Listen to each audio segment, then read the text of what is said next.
Our other major story here tonight is the president. He drops into the Twin Cities and Tax Day to hold an economic roundtable. Fox 9's Theo Keith in Burnsville tonight. Theo, a panel of attendees there told the president pretty much exactly what he wanted to hear.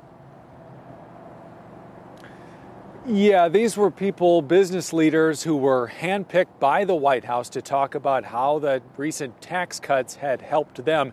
And they spoke in front of hundreds of President Trump's supporters. And that led Democrats to call what happened today a publicity stunt. In front of hundreds, President Donald Trump promoted the Republican tax cuts at a truck and equipment dealer in Burnsville.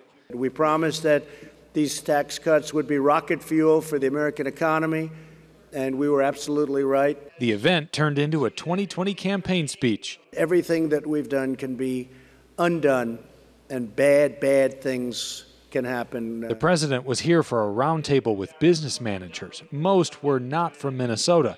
All gave him pats on the back. And I want to thank you for the support to the American people, American companies. I appreciate it, and thank you, and stay your course.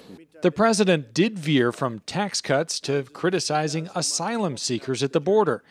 It's a big con job, that's what it is. And immigration in general. I think you've been treated extremely unfairly in the world of immigration. As for Minnesota, where he lost narrowly in 2016. Minnesota, I'm with you 1,000%, not 100, but 1,000%.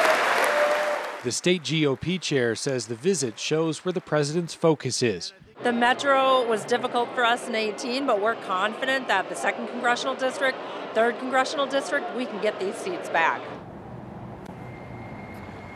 A word about Nuss Truck and Equipment, which played host today. Members of the Nuss family were pretty significant Republican donors in the 2017-18 cycle.